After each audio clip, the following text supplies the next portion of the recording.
not everything can be solved with more or better equipped armed forces.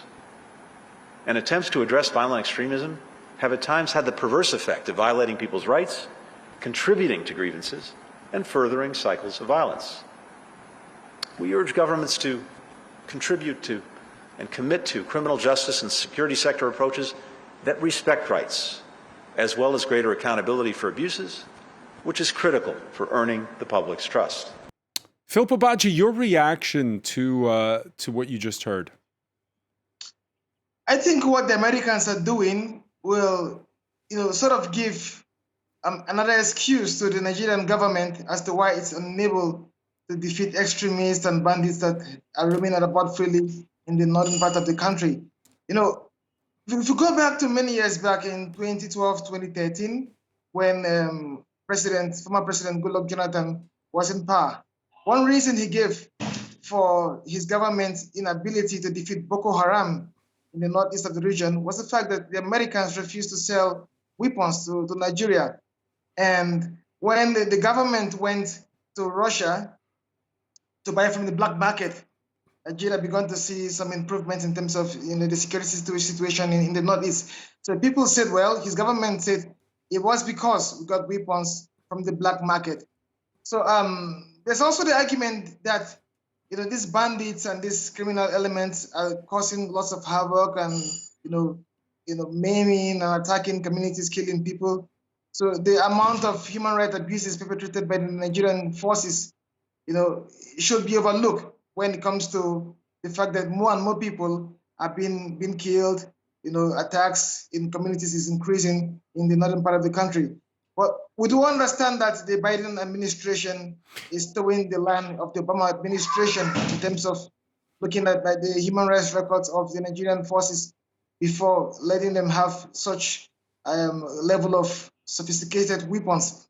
But I know that the Nigerian government will find an excuse as to why it's unable to defeat these criminal elements, and the Americans will be the ones. Hold on. So what you're saying effectively is that if they don't get the money, if the U.S. holds their feet to the fire over most notably prosecuting those responsible for extrajudicial killings, for instance, last year's bloody crackdown on the anti-SARS protests, that they'll be able to say, hey, it's because the Americans didn't give us weapons?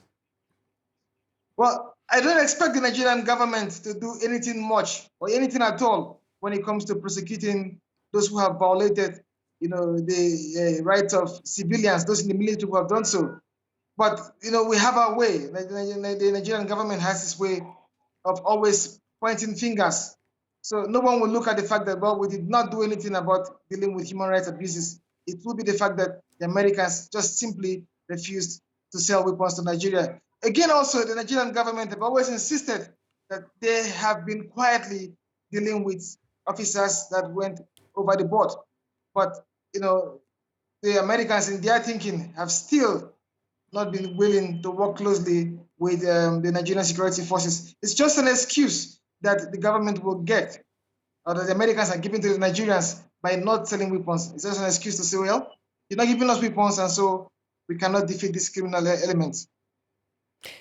When we try to think more broadly about the relationship between America and Africa, remember what Donald Trump used to say about certain African nations. He used to call them shitholes, and he never went to Africa. So Antony Blinken the Biden administration is at least trying to sort of be present and probably trying to compete with the Chinese influence in the region.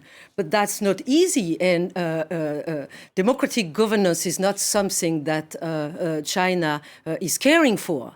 So, and America is caring for those values, so it's not going to be easy, and I'm not sure that Africans really are happy with the way usually their countries are being seen outside of Africa.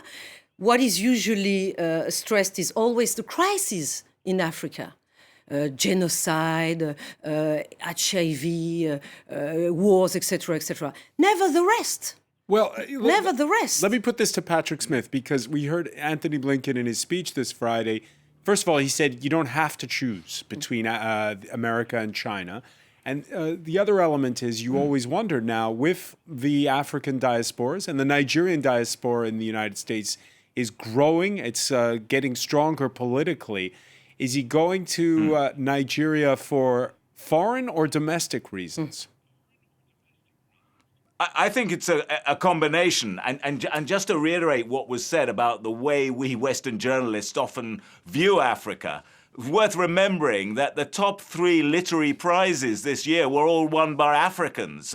Ghana won the Nobel Prize, Sarr won the Prix Goncourt, and Galgut won the Booker. Add that to Nigerian movies all over the world now, cult following across Asia, South African music in American nightclubs.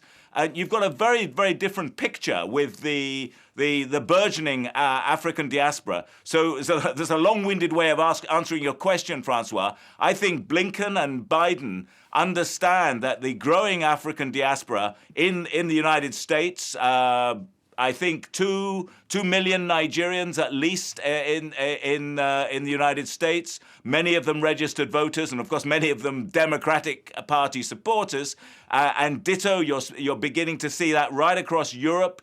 You've got African mayors in Italy, Germany, Finland, of all places. So, it's changing. This demographic change is coming. And I think what Blinken is showing some perspicacity here. He's saying, we want to reach out to this generation, a new generation, and try and sort of form some kind of far-sighted alliance. So I think that is one of the most positive things I've heard on this trip. And George Kazolis, about those strings attached to providing new weaponry? I remember a few years ago an American study which showed that 90% of the aid they gave the Nigerian military never reached the soldiers.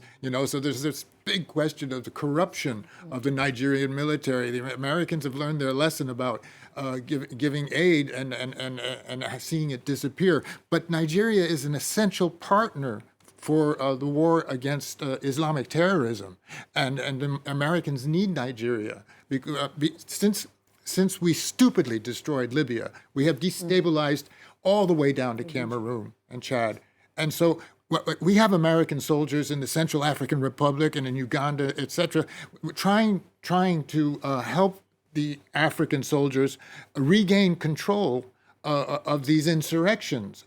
And Blinken is trying to figure that out. At the same time, the United States just lost a major ally in Ethiopia. I mean, what's going on in Ethiopia is a disaster for the United States. Ethiopia invaded Somalia twice at the behest of the United States to fight the Shabab.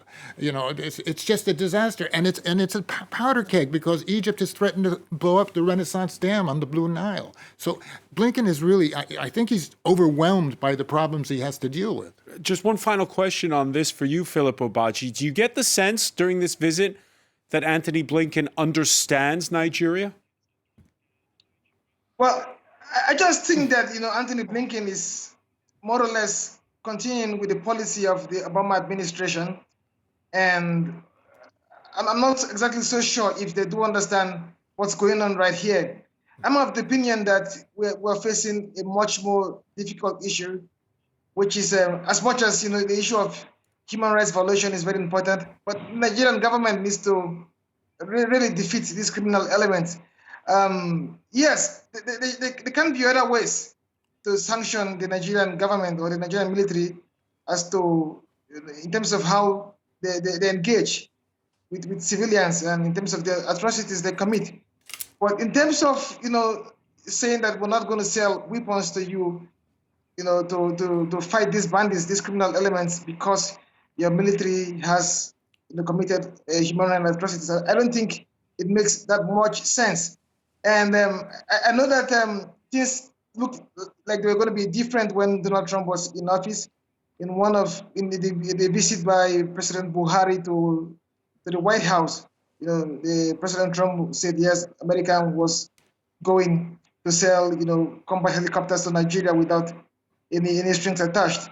So I feel that they should be able to find other ways of dealing with the atrocities of the Nigerian security forces and not just say, well, we cannot sell these weapons that are so important to dealing with, insurgency that is ravaging the entire length and breadth of the country.